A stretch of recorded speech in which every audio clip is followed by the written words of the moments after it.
That's why the prophets, may Allah be pleased with them, especially beloved Muhammad sallallahu alaihi wasallam, was able to go around the Kaaba knowing that these people did not know.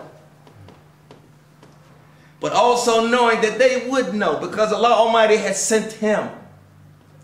Takbir! Allahu Akbar! Takbir! Allahu Akbar! Takbir! Allahu Akbar! And he knew why he was here. And he appeared strange to the people. And the people appeared strange to him.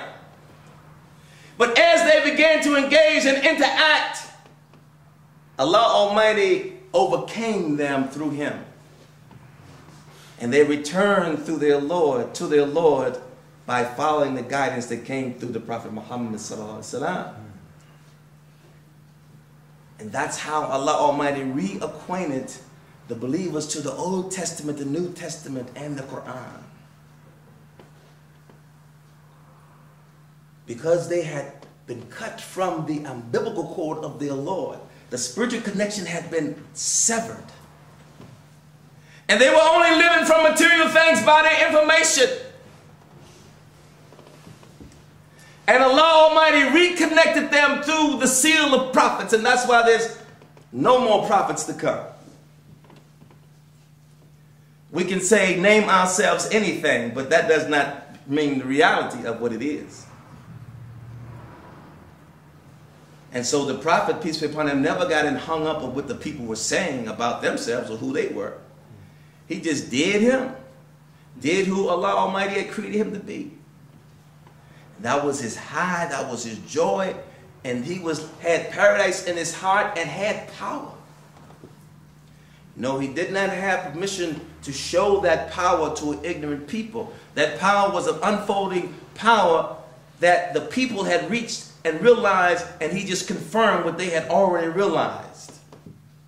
He was confirming to them, yes, you are believers, and that's why you were experiencing this. That's why you were seeing this. But before they could see and know, he didn't do anything for them other than to just be around them and just clean their hearts. Feed them a knowledge, a spiritual knowledge. Over 23 years. Giving them a diet of reality. While they were going about still doing their decadence. But then they started to do less and less of that kept them from divine presence. Because it was also a step-by-step process that weaned them and that cut them from the umbilical cord of their Lord. Having that connection. It was a process of programming, there was a process of deprogramming, then reprogramming. And that's why we have to patiently persevere. The only time Allah Almighty is going to let something happen in a twinkling of an eye is when that belief is so certain that we won't question it or be in awe. It'll be our reality. It'll be Allahu Akbar. Allahu Akbar. It'll be our Lord's manifestation through our faith. We've lost our iman, and that's why we have taken on the characteristics of devils, of animals, feeding ourselves stimulants just to keep us going, allowing ourselves to be enslaved by men and jinn. We have such a high destiny, and that's why Allah threatens us. Allah threatens us. We are threatened with punishment. Every 124,000 prophets threaten the people. And when they didn't fall in accordance with Allah Almighty's threat, Allah punished them. Allah just wiped them out. Because it was a justice. He wiped them out because they just refused They refused to accept guidance. Allah made it clear for them. When Noah was in a desert that had never rained before and built an ark and it started to rain, they just went home. They were in awe. This is what? This is what? This is rain. Interesting. Till it didn't stop. Then when they started to go up that water, they said, where is that ship?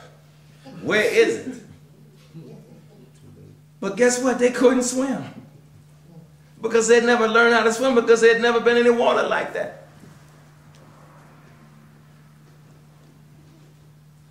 In the desert like that, they were getting their money, their water from wells, through digging through the earth.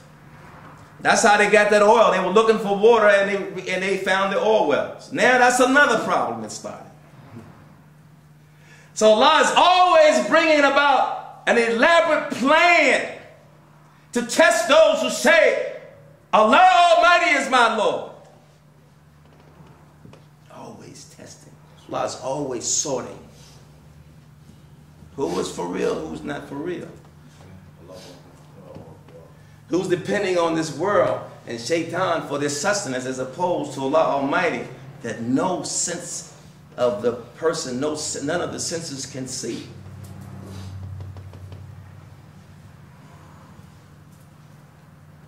But we can see once we get beyond our physical senses. We can see. There's no human being that comes here blind, even if we don't have physical eyes to see. The soul can see. Because you can close your eyes and your soul leave your body and you're seeing everything. How can you see without eyes if your eyes are closed? How can you see when you're dreaming? What eyes are you using when you're dreaming? Because we've lost that connection to ourselves, we don't have a clue. We don't even think no more.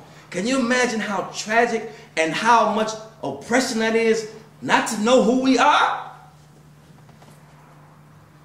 That's why we go into misery by taking synthetics into our being, trying to escape alcohol, dope, promiscuous behavior, depression. We want to escape. We're trying to escape. But we're not escaping, we're running more into the fire.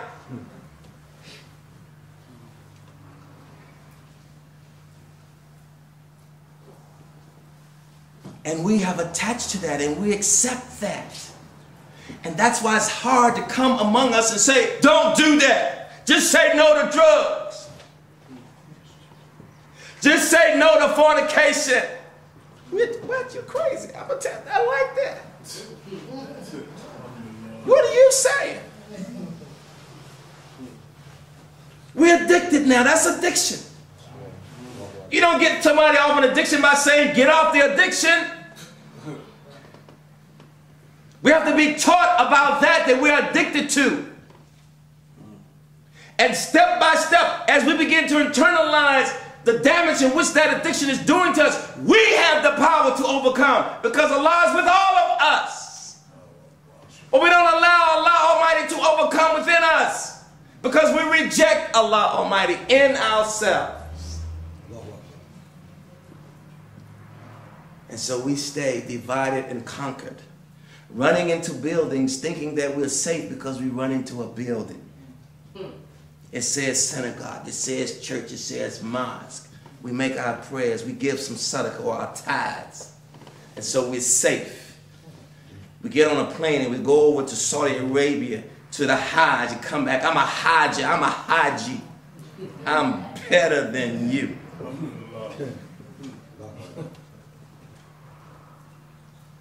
And this is a joke. We don't have to go no further than ourselves to know our Lord, to reach our Lord. Allah says, I'm closer to you than your jugular vein. This is the jugular vein right here. Now this jugular vein runs through our body. This is the main artery that carries blood to our hearts. Allah says, I'm closer to you than your jugular vein.